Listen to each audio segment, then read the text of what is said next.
right afterwards, there's plenty simply pshat, because everything goes downhill right after the nuns. That's right. It's being mabdal ben peronius to peronius, so there's a lot of bad stuff all around it. Right. So the question is, what happened? What happened there that caused that trigger, that fall? What happened? Right. That all of a sudden, there's 3 or 4 terrible things happen in a row, and they just left Har Sinai and everything was hunky-dory. Spirits were high. The Mishkan was just built, and they're marching to Eretz Yisrael, and everything falls apart. Good morning. What happened? I don't know, but now you mentioned it, I was thinking they say that Motzei Shabbos, you have the Yetzer Hara because all the Kedusha just left, right? Shabbos. It's the same idea. Well, that's shot. I like it. That's one shot. The void, the Yetzer Hara fills the void.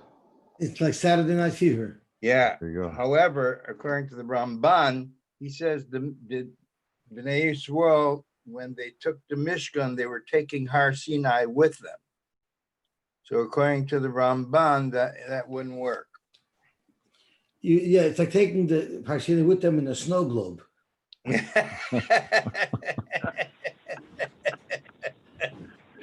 Yeah, except it was in the desert, right? Yeah, souvenirs made in China. Those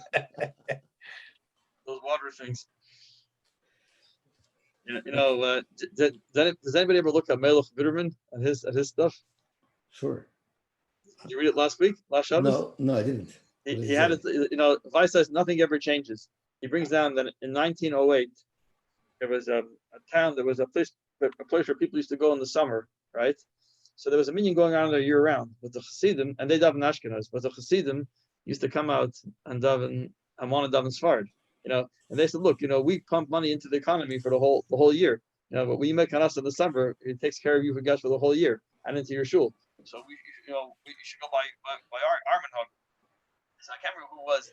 They bought their machlokes to I could the road of the shul tried to settle the machlokes. So the first Shabbos, Kabbalah Shabbos, first after Mincha, they said Yasach B'Kanei B'Kar Mashiach. One of the Chassidim was davening for the Omer, so all the locals got all upset, by then they started saying B'Mem Adlikin, right? And the government, right? So can't get into a whole to do.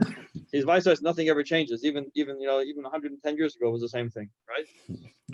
So one thing this guy said was one thing for sure is for sure. Mashiach comes and he says Kaddish. He's not going to say V'Yasvach B'Kanei B'Kar Mashiach.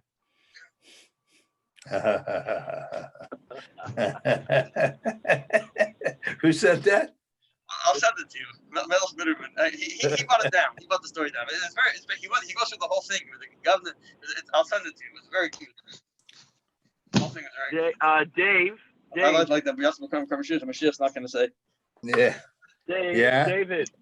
Yeah. My question is, and you tell me if it's shot or not. You know how Kodesh Baruch says, "Vayinasu oisi as eser pamim," that 10 times they tested him in the desert. Right. So our shot was that really it's a compliment for Klal Yisrael. 10 times in 40 years to sin, that's not a bad ratio. That's once every, 4 years? Hang on a second. When was that said? But as the Eser Pamim? Yeah. Within the second year? But you have to average it out. It was as...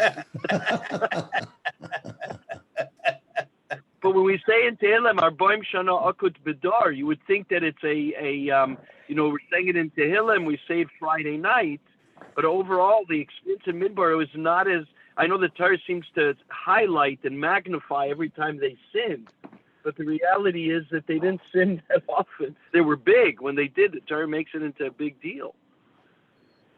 But it's Akiva said something very good on Thursday night also by the hold on, I want to react just to that.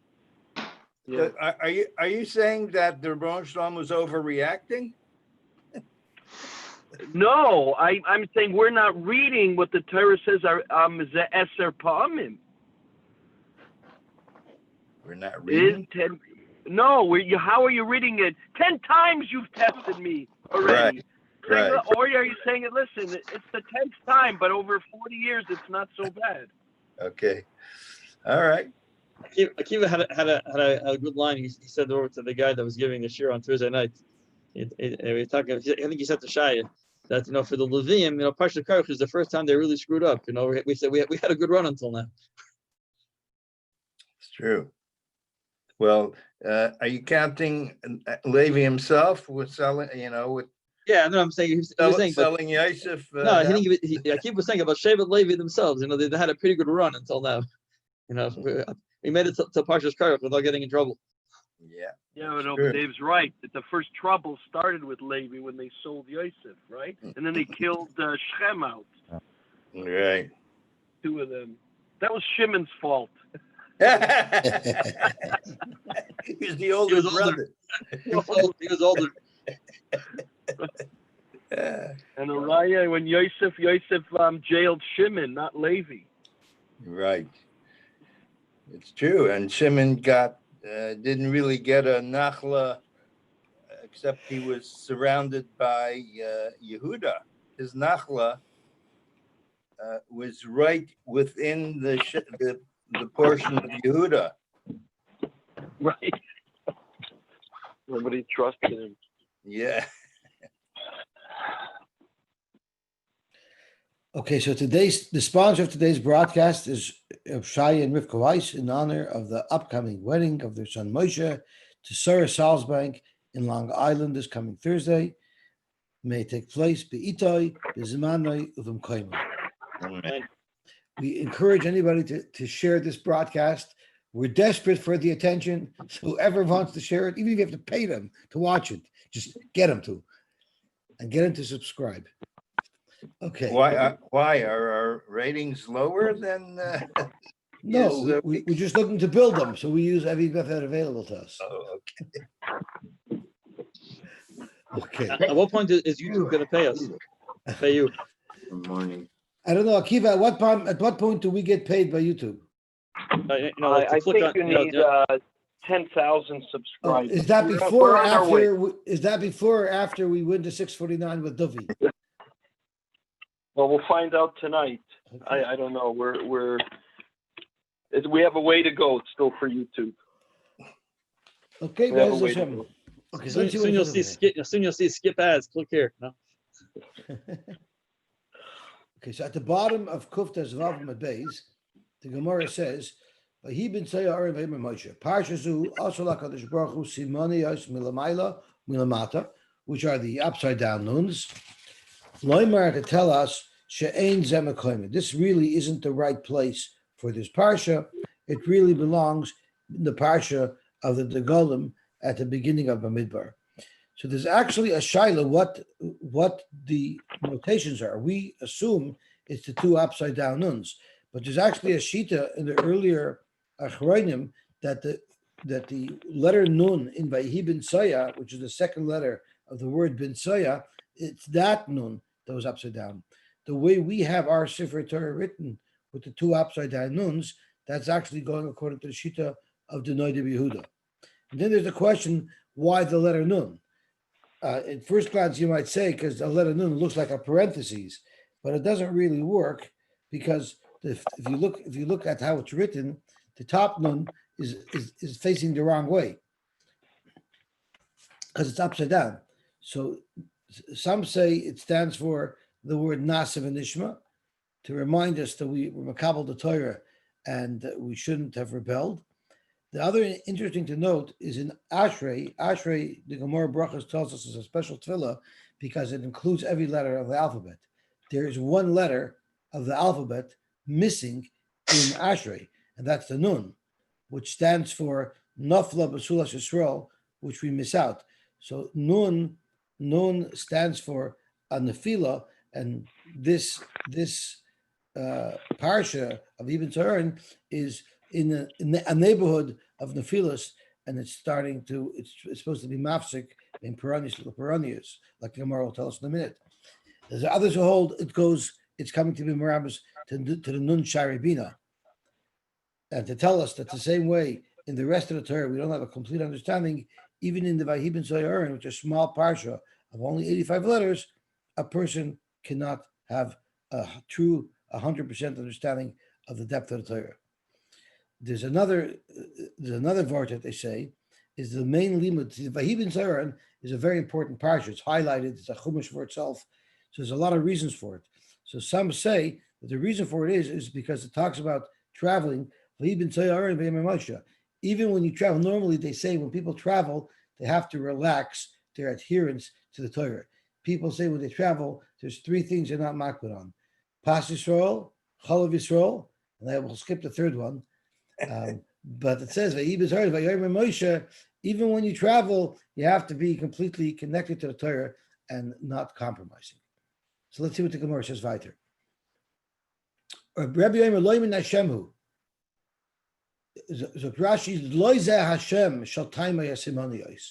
This is not the reason why we have brackets there. The parsha does belong here. The parsha zu betchilas masa shenasu Mar Sinai ari. This parsha is right before they traveled away from Mar Sinai. K'dechsiv la'ilminei v'hi b'chodesh hasheni v'shana hashenis v'eshem b'chodesh nala onan, and they left the place of Har Sinai. So it does belong here. Since it's such an important sefer, so we're referring it not to a parsha; it's a sefer for itself. Kaman Azla, how do Amr Rabbi Shmuel Bar Nachman Amr Rabbi Yonason Chatzva Amudah, the Amudim of Klai Yisrael Amir Chachma Chatzva Amudah Shiva, the 7 pillars of Chachma Torah, Elu Shiva Sifrei Torah. There's in fact 7 Sifrei Torah. Like Rashi says, the Parsha Sefer La'atzmai. The Sefer, the Parsha of Vayibin Zoyarin is considered one of the Chamoshim all by itself. Nimsa Shalamayla Sefer La'atzmai, the Shalamata Sefer La'atzmai, the Chelik of Bamidbar until Vayibin Zoyarin is a Sefer for itself. The Sefer Bamidbar after Vayibin Zoyarin is a Sefer for itself. Hoyel B'zem Mekayma, Nimsa Sefer Vayidaber Nechlek L'Gemusvar. Come to Chosh Bamidbar is really not one Chumash, it's really 3 Chumoshim. So when we say in Pesach, Chamisha Chumsha Torah and all the other places where so that's wrong. It's wrong, but it probably means like on a certain level, it's highlighted as a chumash for zich, but it's probably not really a chumash. Okay. So there's different levels of chumash. But I don't want to give the printers any ideas to start charging extra by printing a separate volume. My Rosh Hashiva says over a very nice vart, Rabbi Svei, on why the parsha of Vahi bin Aaron is such a significant parsha.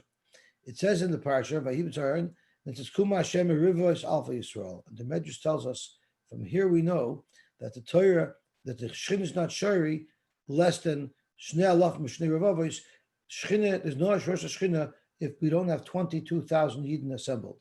And the Medrash Pliya goes on and says, from here you know that a person shouldn't raise a nasty dog he shouldn't raise a nasty dog in his home, because we're afraid if there's exactly 21,999 Jews and there's one woman who's expecting, and when she has that child, there's going to be a Shras Shechina, and if the dog barks and scares her and alarms her when she's walking by, and because of that, there's a miscarriage, it's going to prevent Hashras Hashchina from happening.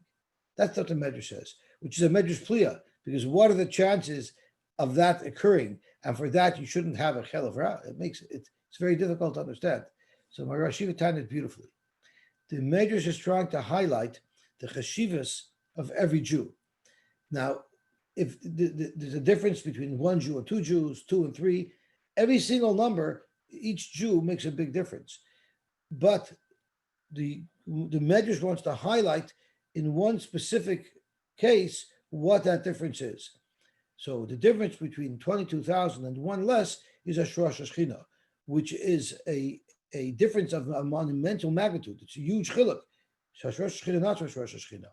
So too, every single Jew that is added to the mix makes a difference of the same significance. We don't know exactly what that difference is, But just like there's a huge significance in the difference between 22,000 and one less, and that's Rosh Hashanah, every single Jew makes that same difference of the same magnitude, even though we don't know precisely what it is. So therefore, it makes sense to say a person shouldn't be Mekadel a Kalavra, because no matter how many Yidden there are in Klal Yisrael, if one gets eliminated or one is not born, it will have a monumental impact. And so Rebellia added to teach us the cheshivas of a Yid, that's worth investing an entire chumash for. So that's what Rosh Hashiva said. But I'm sure there's many other pshatim, but that's also a very nice pshat. You could update that word to Corona, how careful we have to be not to spread the disease. That's right, because every Yid counts. Every Yid counts, exactly. Zok the Helig Gemor weiter. Man Tana, the Polygale, the Rebbe, who argues on Rebbe and holds the fact that it does not belong here, it's Reb Shimon ben Gamliel, the Tanya Reb Shimon Gamliel Emer, Asida Parsha Zu, Shete Aker Mikan. Eventually, this Parsha will get removed, uprooted from this location, because of them koima, and it will be put in its place. When is that going to happen? So Rashi says, La'osid, Sheyu Kala Peronius Betalin, when there are no more Peronius, La'osid Lava, where there won't be any more Unchim. Below Yudagul Peronius, V'yetzai bottle. So that's when the Parsha of Ibn Sayyar is going to be put in its proper place. So why Taka is it here? It's Kedela Havzik ben Peronius Rishona Peronius Shnia, to be a separation between the first Peronius and the second Peronius. And what are those Peronius? The Gemara is going to now outline. Shnia, the Peronius Shnia. Peronius Shnia Mahi. What is the second Peronius? So the Gemara by Hia Kimisonin. That's when Klal Yisrael were complaining about the problems that they were encountering in the Midbar. That's the second Peronius. Peronius Rishona, and this is a matter of dispute. It says Vayitzu Mehar Hashem. V'Omer Abchama B'Chanina Shesaru Me'achar Hashem. They left from Hashem. What does that mean? Zokt Rashi Me'achar Hashem B'Seich Gimel Yomel Masom. As I think Dovi said, Motzei Shabbos. As soon as Motzei Shabbos came, and Kabbalah Torah is over, his Avu Hasafs of Taiva, the Hasafs of the gatherings, had a Taiva, the Shroy Malabasha to complain that they didn't have meat, because they limerated Bakadosh Baruch. So they did an Aveira within 3 days. Tosha says something profound. Tosha says the problem was Pri Kodesh Oz his Chilul Lishal Basar. Voy Meri the Einir Likain. Al Peronis Rishoyna Kadama B'Medrash Vayisu Shenasu Me'ar Sinai Derech Shlosh Shamim Ketinik Hayotzim Beis HaSefer. They were so happy to get out of there already that they wanted to leave as quickly as possible. Shebereach loy v'hoylech loy. Kach hoyu borchin me'ar Sinai. They literally ran away from Har Sinai like children run away from class when the recess bell rings. Derech Shlosh Shamim. Levi Shalom du har b'Torah b'Sinai. They learned a lot of Torah in Sinai. Omar Kadosh Baruch Hu nismach Peronius loy nifsek Parshas of Ibn Sayarin. So the first Parsha is talking about either because they did an Aveira within 3 days, like Rashi says, or like Tosha says, the Aveira itself was that they were running away. And the Dubna Maggid gives a very nice mashal. He says there's 2 reasons why somebody travels. Either because he wants to get to a specific destination, or because he wants to get away from where he is. Here, Klal Yisrael clearly showed that they left because they wanted to get away. Why did they want to get away? Because they were afraid if they stayed any longer, Hashem would come up with more mitzvahs for them. And they had enough mitzvahs and enough restrictions. So they said, let's get out of here. So this mitzvah should be over, because the longer we stay, the more restrictions we're going to have. And that was the Amla. And that's why they needed maybe they wanted to get, start the journey to get there to Yisrael as soon as possible. Because Allah Shana Pasuk is Vayisu Mehar Hashem. It doesn't say Vayisu L'Eretz Yisrael. It's Mehar Hashem. They said, let's get out of here. But it wasn't their prerogative. They didn't decide. Because the Onan did it. Yes. I guess the Onan was somewhat a little bit of a democracy. Maybe it took to, and maybe Hashem sensed that they wanted out. No, it was at this point, it was time to go. They accomplished what the Torah was given. They built the Mishkan, And even so, they waited from the time the Mishkan was inaugurated, which was the first day of Nisan, till the 20th day of Iyar. They were hanging around. So It was they time to were, go. But yeah. you see from here that it's not the avla that they went, it's the avla how they felt when they traveled. They felt relief. And with the Dor Dea, HaKadosh Baruch Hu was makbid on them, kechut asayra. Just like Yaakov Avinu got punished because of his attitude when he prevented Dinah from marrying Esav. Everybody asked who would let their daughter marry Esav. So the Baal Moses say it didn't bother him enough. These are more dakistic things. We're happy if we do the right thing, forget about our intentions. There, even if they did the right thing, it was an avla that their intentions weren't pristine. Sounds like pshat.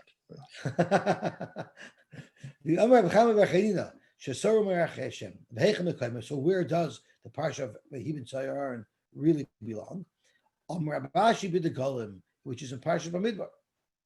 Iboilu the Gemara has it. Now we're going to go back to the original subject matter of our sugya. We were discussing saving seforim that were in danger of getting burnt up, and we discussed that it has to have a minimum of 85 letters. There has to be ksav in order to protect or to violate Shabbos, violate the Rabbanan on Shabbos to protect these klafim. So now the Gemara wants to know, what about Hagol Yoinin Shal Sefer Torah?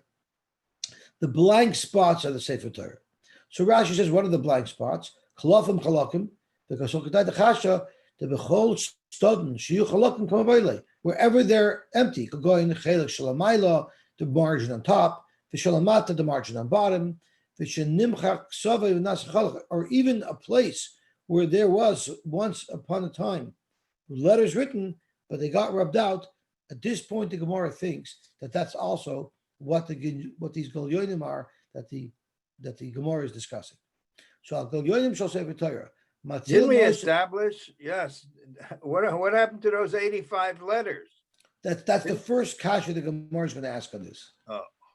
So Iboilu Gol Yonim shall say Torah. Matzila noisan mipnei leika. You do save them, or ein matzila noisan, or you don't save them mipnei leika. So that was a Gemara shaila. So Tashma, exactly like Rabbi David said, Sefer Torah Shabola, im yesh boy lalaket shmoinim v'chamish yosyos, kegoid parshas v'tibitz hayaron, then matzilim, then lavim matzilim. V'amai, if you're going to have a havamina to suggest that the Gilead itself has to be rescued, tepaklei, so the Brasha should say mishum Gilead today, even if there's no letters at all. The fact that it was rubbed out and there's still paper, there's still parchment there, that itself has to be rescued. Zokt Gemara, Bola shiny. Zokt Rashi, unbelievable. The Kivin Shabola, once it gets ruined and there's no more letters, Af Hagilian bottom. If there's no letters left, then even the blank paper has no chashivas. Our whole shaila was Shagul Yodim Kayamim El Shaksav Holach. So Zokt Gemara, if it's all messed up, so then everything's bottled. Our shaila is if the Gilead is kayim and everything's in good shape. Toshma, Sefer Torah Nimchak. We're really bringing this same brisa, but coming from a different angle. Im yesh boy lalaket. Oh, no, it's a different brisa. Im yesh boy lalaket. It's the second brisa that the Gemara brought. Oh, 1 second. No, it is the same brisa. It's exactly the same words. Im yesh boy lalaket. Shmoinim v'chamish oisiyos. If there's 85 oisiyos, could go in parshas by Hebed Aaron, matzilim, then you'll save it. V'mlave matzilim. V'amai tepoklei mishum Gilead today. Even if there are no letters left, but you still have the flat portions that you're suggesting also have to be rescued. So Gemara, Moka Maksav Loikama Boili. The place where the writing was once there, I have no suffix. That's not my shaila. The Chi Kadosh, why do the areas where you write on have Kedusha? Agav Ksavu de Kadosh. They're only Kadosh because you've written on them. So therefore, Ozal Ksav, Ozla Kedushase. Once the letters are no longer there, that area of the klav loses its kedusha. Kikam Aboili, our shaila was Shalmaila v'Shalmata, Shebein Parsha LaParsha, Shebein Daf LaDaf. Shebetchilas Sefer, Shebesoifa Sefer. All those areas, they got a Kedusha, not because they were written on. They got a Kedusha even though they weren't written on. Zok Rashi, the Metchila L'Shem Chelek Kodesh. Originally, when they got their Kedusha, they never got their Kedusha because they were going to be written on. Their Kedusha was being blank around the areas. Just because the Ksav was erased, that doesn't change the fact. So therefore, maybe that part loses its Kedusha. But the flat part should still retain its Kedusha. And that's what our Shaila is. In fact, the Gemara, the Tepek Mishumahi. Well, if you're saying that the flat part of the Sefer Torah, the part that's not written on, has an independent Kedusha, even though there's no letters left, well, then go back to the same brisa. Why is it that you have to find 85 Osius?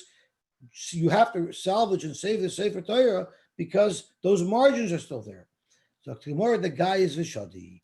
The brisa that talks about that you need to have a lakach shmoinim v'chomish Osius, that brisa is speaking where all of the margins and all of the blank klaf were cut off. You only have remaining klaf that was written on, and those letters are now missing. For that, you need to have 85 letters to salvage. But avada, the flat parts of the sefer, the parts that are written on and were originally not supposed to be written on, those retain their kedusha, or maybe it's a shaila. Those might retain their kedusha even though there's nothing left.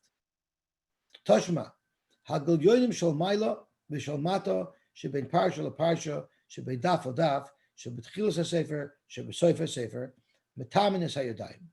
So before we get on to this, I just want to point out one thing. Even in the area of the Sefer Torah that's written on, there's blank space between the lines. There's a little bit of blank space in between the lines. That the Gemara couldn't have said Gaius. We're talking about a piece of cloth. So if every row is cut and the space between is missing, so the Mefarshim say that everybody agrees that the space in between the lines and in between the letters, that for sure is considered Makom Ksav. And their Kedusha depends on the letters. The Gillion that we're talking about are only the areas around the printing or around the writing.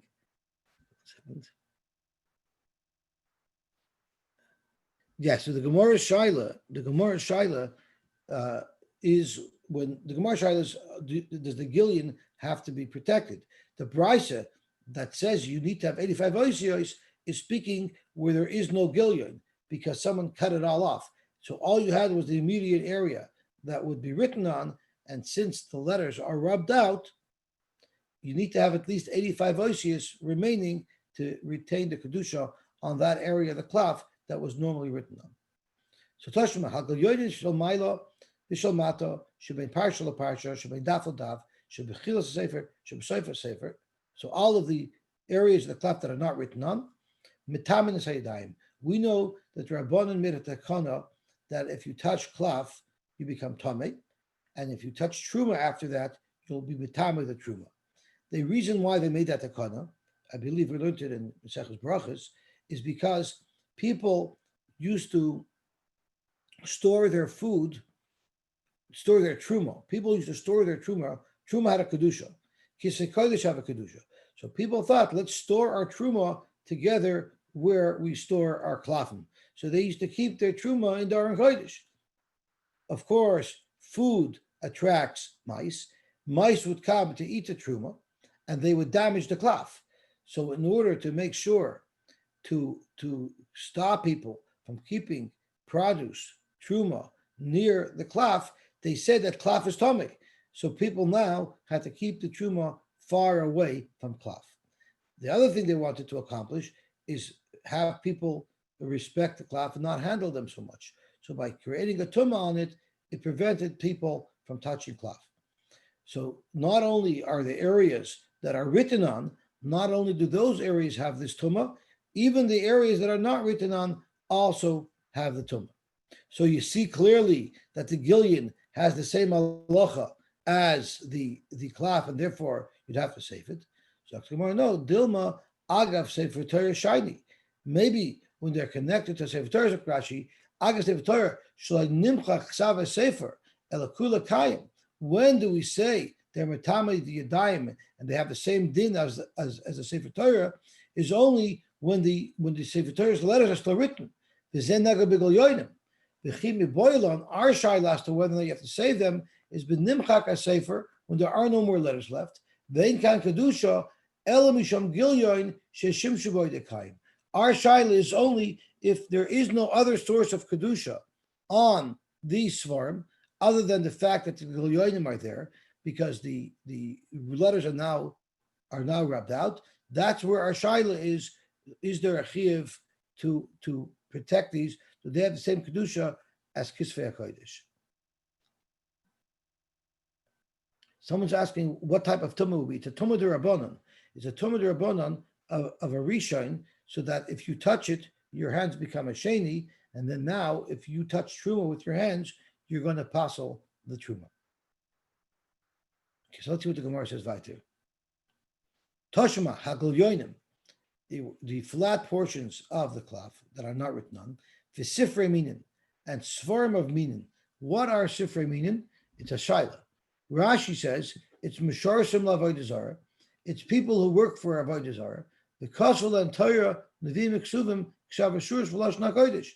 They in their places of worship, they also want to have chemoshim. So they made chemoshim to use in their places of worship.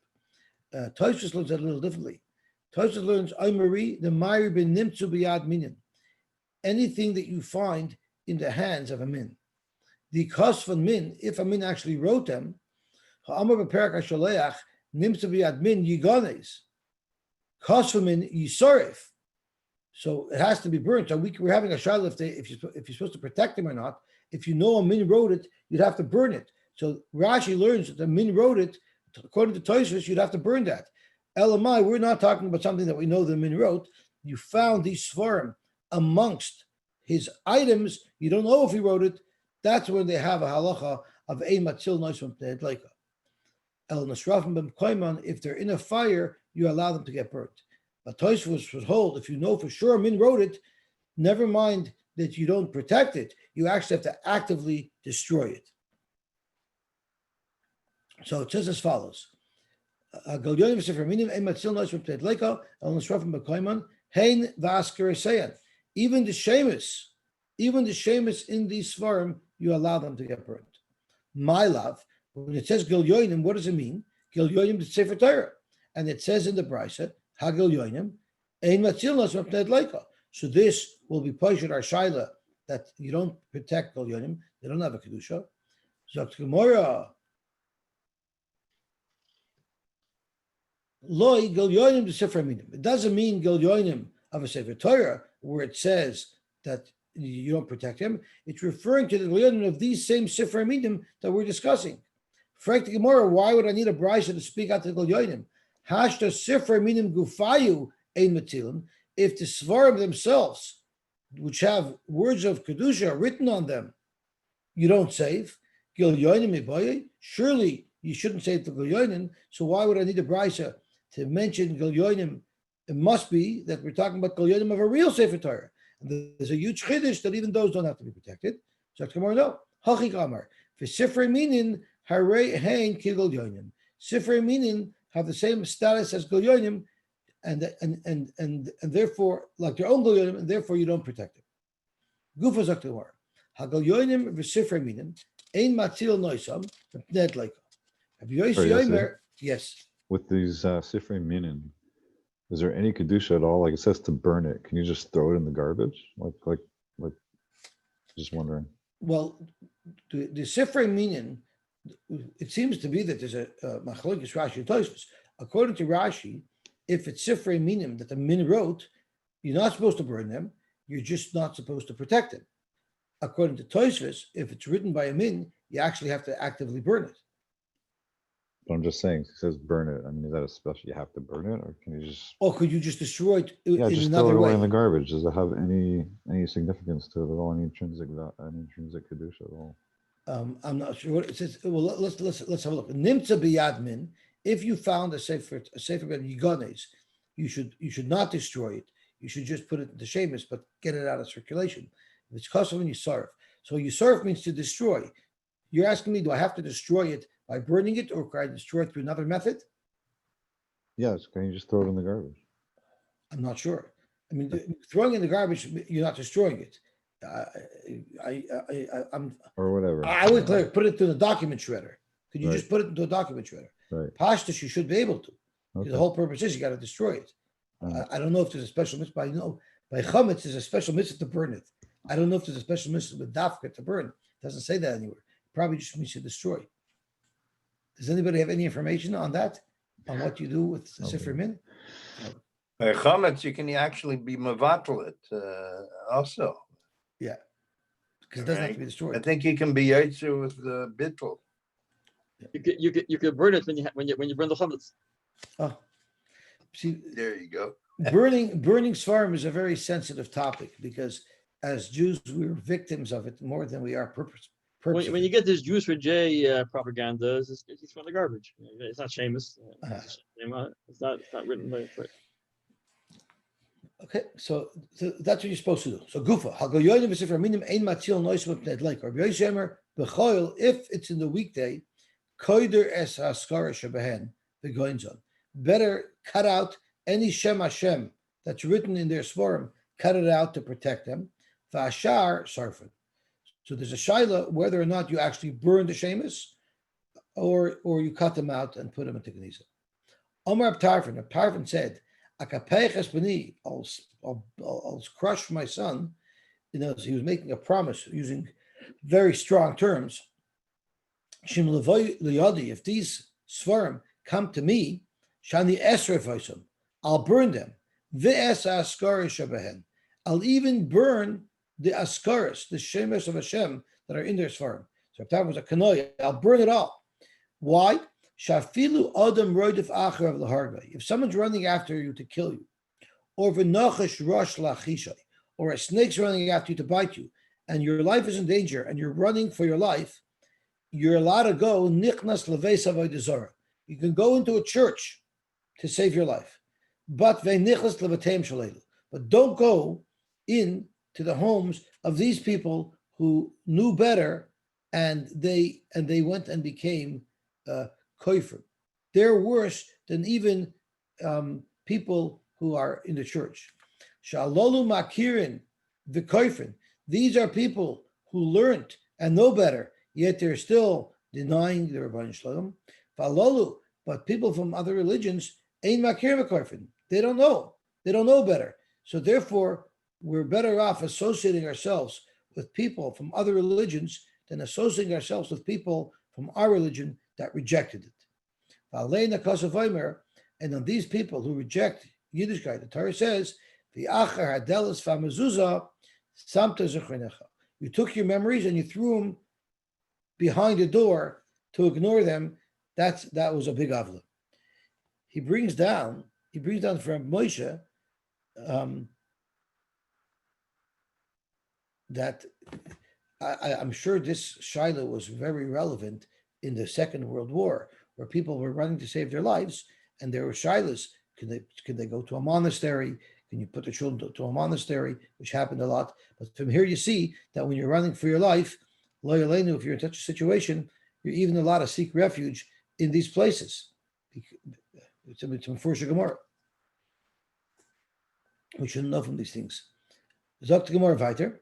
Om Rabbi Shmuel, Kal v'chomer, Uma lasei shalom ben ish le'ishtoi.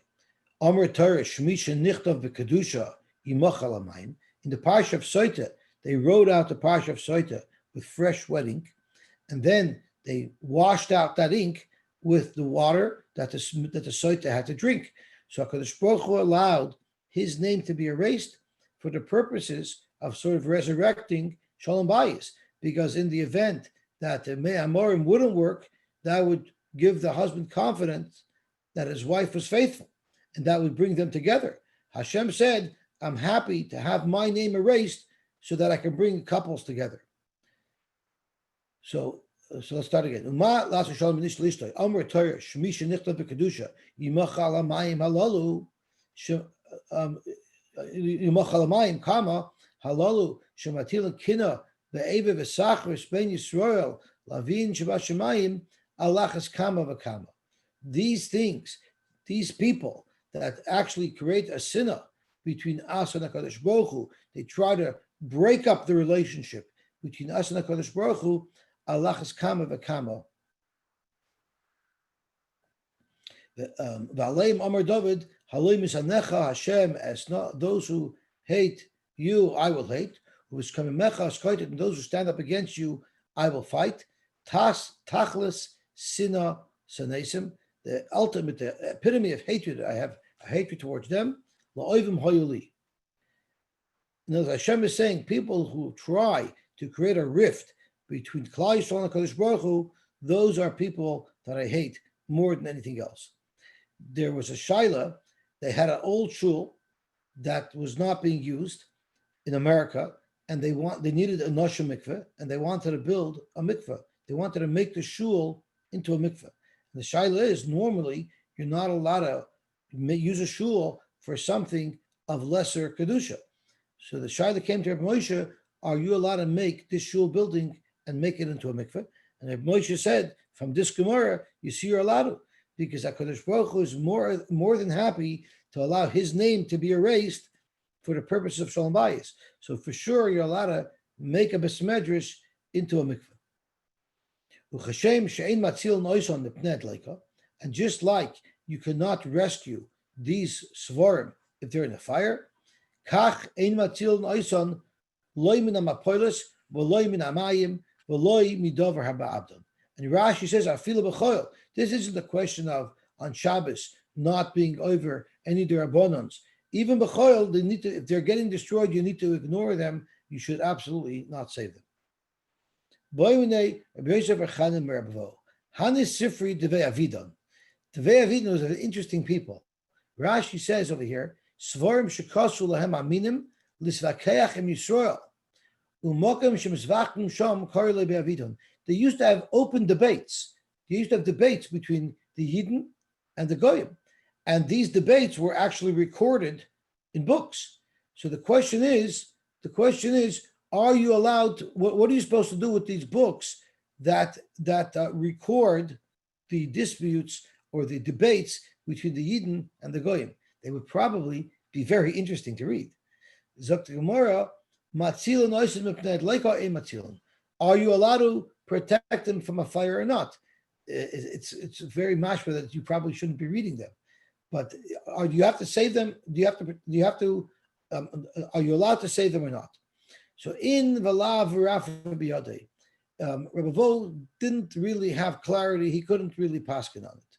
Rashi Zimel Amalei in Zimel Amalei. Sometimes he said yes, sometimes he said no. It depends. I don't know. Rav Loy Ozol Lebe Avidon. Rav would never go and engage in debates in Be'avidon.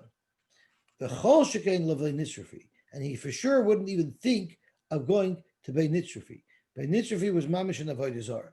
So he wouldn't go even to a somewhat neutral area to have a debate, and he definitely wouldn't go into a Beis Avodah Zarah to debate, to poke the line. Shmuel, Levei Nitzrafi Le'asol. He didn't go to Levei Nitzrafi, but Levei Avidon Azol. He used to go there to debate. Amr Leila Rava.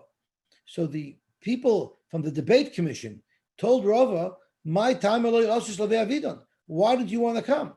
Now he was afraid for his life, because if he would have good arguments, they would kill him. But he didn't want to say he doesn't want to go for that because they would be angry at him. So he made up excuses. Amalu, he said, Dik Laplanya Ikaborcha. There's this big tree that grows there and its roots spread out somewhat above the ground all around it, and it makes it very hard to walk there. But cautiously, it's very hard for me to walk there. That's why I don't come. So they told him the Akre.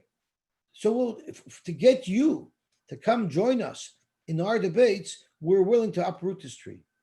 So here that won't help, because then duchte cautiously. And Rashi is either there'll be a hole there and it'll be hard to walk through, or it had a very bad odor, so he couldn't go. So he didn't go. So Mar Bar Yosef Omar, Mar Bar Yosef says, Anaminayu, you know what? I'm buddies with these people. I have a relationship with them. I know how to deal with them. I'm not afraid of them. I'm going to go debate. So he didn't agree with Rava. Zim Nachad Ozel. One time he went to a debate. Boy Sakune. They almost killed him. He got into big trouble, and he realized that maybe Rava was right to stay away from these places. Zog to Gemara, Ima Shalom, there was a lady whose name was Ima Shalom, Mama Shalom. The Visu de Rabbi Eliezer, she was the wife of Rabbi Eliezer. Achdei de Rabbi Gamliel, and she was the sister of Rabbi Gamliel. Havoy.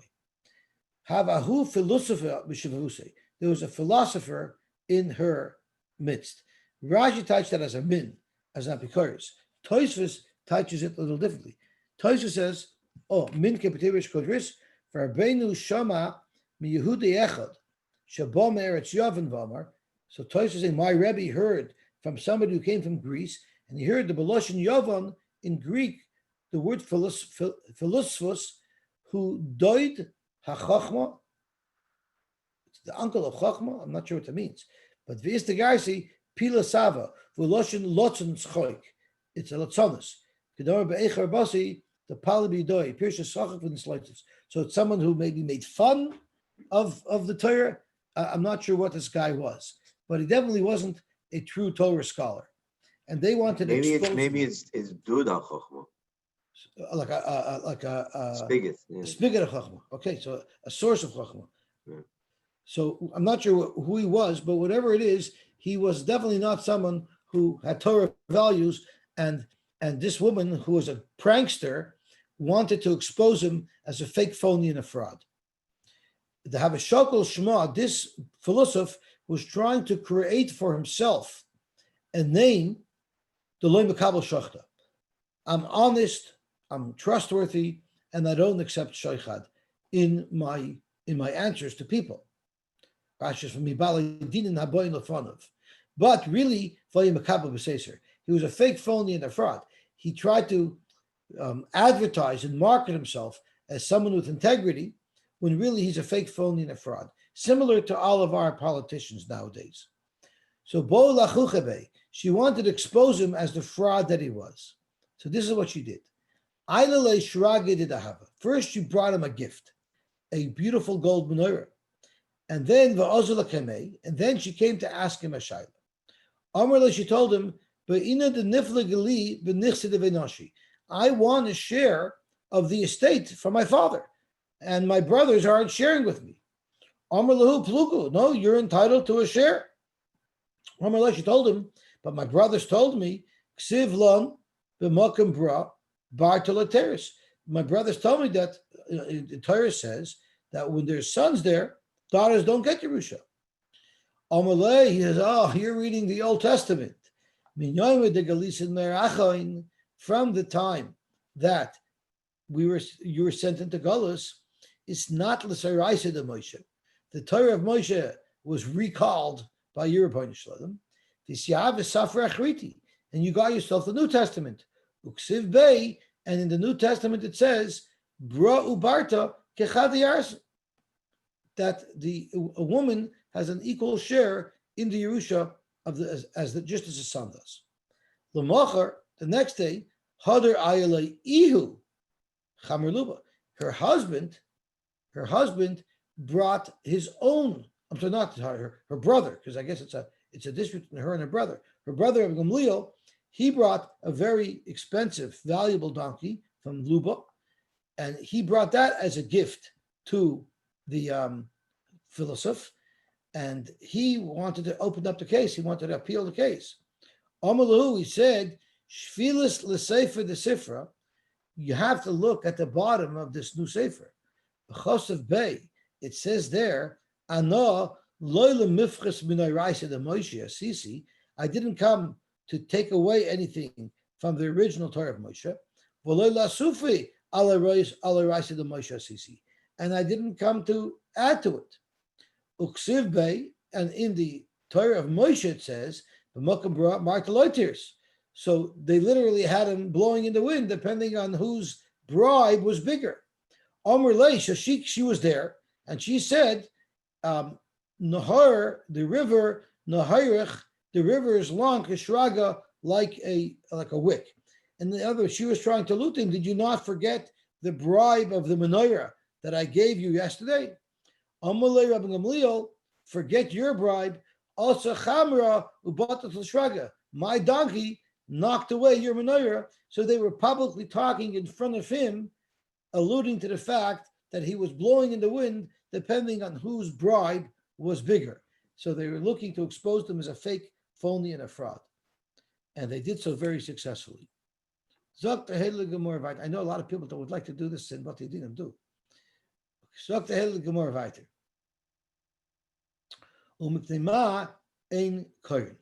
we learned that we don't read ksuvim because of bittul bes medrash.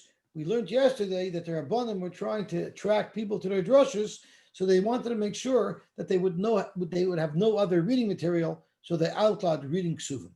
So Amarav, Lo Shanu, this that they outlawed reading ksuvim, it wasn't an all-right ban. It was elabizman beis medrash. That was only during the time where the drasha was given.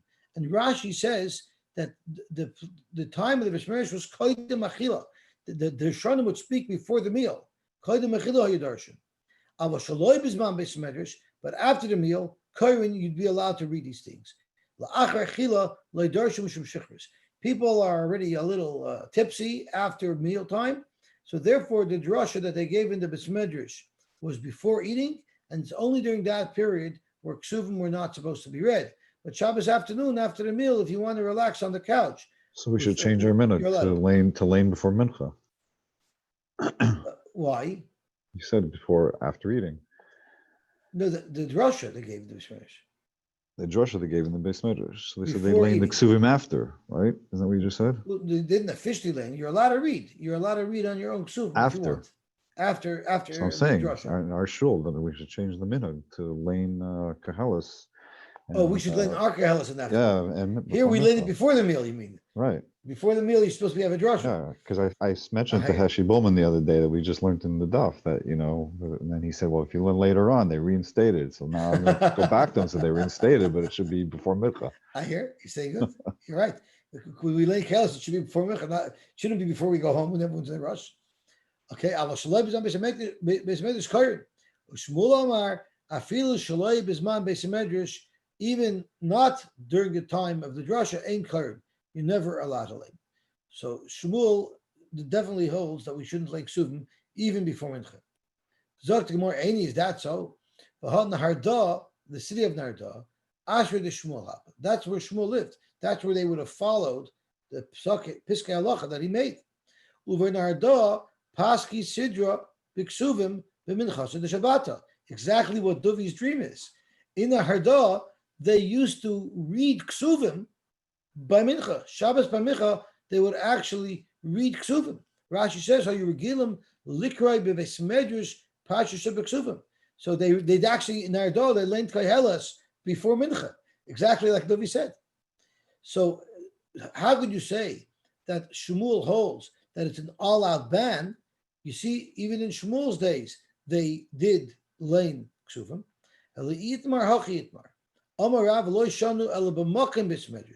Where is reading ksuvim not allowed? In the beis medrash. If you're sitting by the Shabbos Agudah Broadcasting, you shouldn't be reading ksuvim or any other reading material while the Rav is darsting. If you didn't show up to the Shabbos Agudah Broadcasting, and you're at home, Karin Gezin died, you can read whatever you want. Shmuel Omar, Bein b'makam b'smedrash, Bein b'makam, Bein shaloi b'makam b'smedrash, you're not allowed to read. Bizman b'smedrash and Karin. You're not allowed to read during the time that the Rav is darshaning.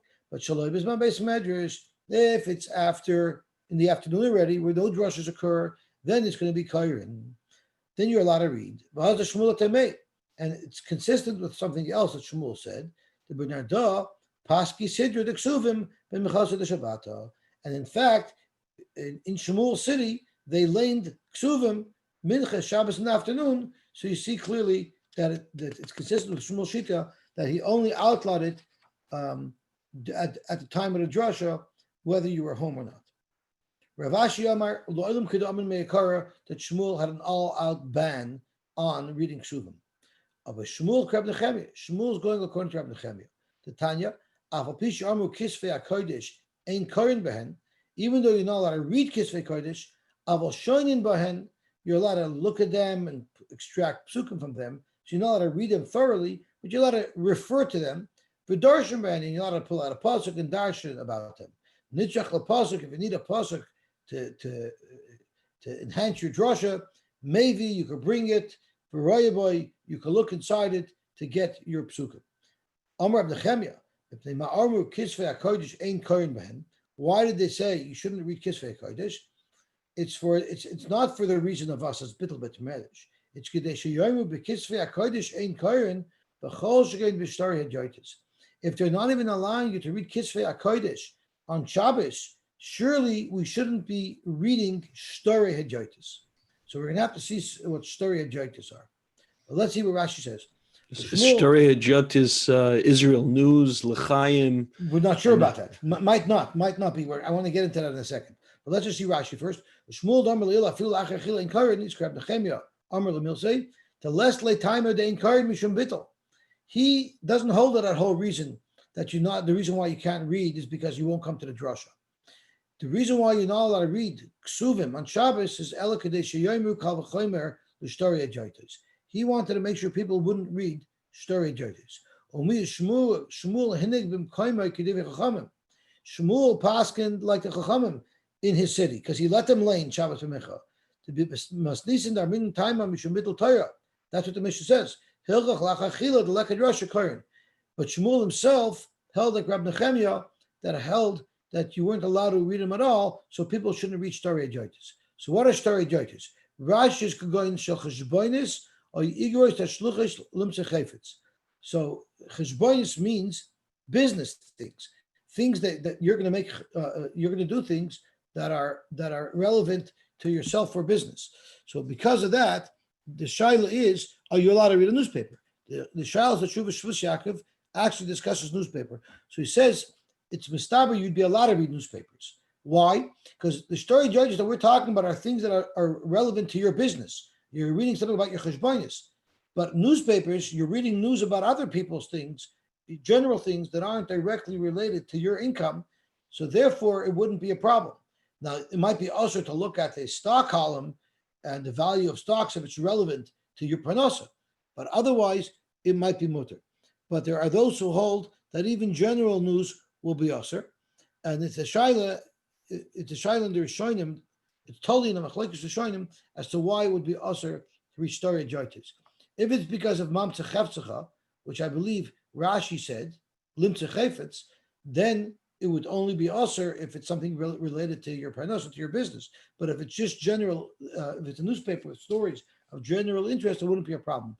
But there are those Rishonim who hold that it's not also Mamtzeh Chefzecha, it's also Uvda Dechoil, and therefore they would disallow even newspapers. For halacha l'maisa, you have to consult your local Orthodox rabbi. What is the consensus? Rabbi Lowy sometimes speaks about reading newspapers on Shabbos, and he doesn't usually speak favorably about it. No, he Akiva doesn't. is shaking his head. Yeah, no, he doesn't. He doesn't speak favorably about it, and we all know. Even the Hamadiyah, he's not in favor of reading on Shabbos. Because you are reading advertisements. I think that was the angle. And it puts you in a different mindset, even when you're not thinking about business, but you see an ad for something. You see, in other words, I was rambling a little bit last night, by the way, when at the end of Rabbi Taub. That's right. When you what about Rabbi Taub's column? Yeah, I know, but you see, I start the magazine from the back because there's no ads. In the beginning of the ads, you see pomegranate, so it starts the kedusha aspect. I had this discussion actually once with Rabbi Lloyd, why they don't allow women in these magazines. But the other issue is there's payment methods, right? They all advertise, right? The fidelity, and then there's the dinners and kupat eir. These are all actions that you gotta. They're uvda dechol. I think that's what the Rav said. Yeah. So I'm a cynic. I thought the reason why Rabbanim don't want you to read Hamadiyah is because then you'll know their drasha. But if you wait till next week, then That's why. So technically you're not supposed to read newspapers on Shabbos, but No. okay. Zok Gemara weiter. Matzilin tik hasefer. We're at 7:15. I don't know if you so want to stop? continue or not. Yeah, we some people left already. Okay, so we'll stop. I don't want to stop at unless it's really hard tomorrow. No, we can stop here. How was it? I'm sorry, Yosy, that He seemed very good. Everybody seemed very silent for the times that I came on and how good he was. I thought he was excellent. And he was such a good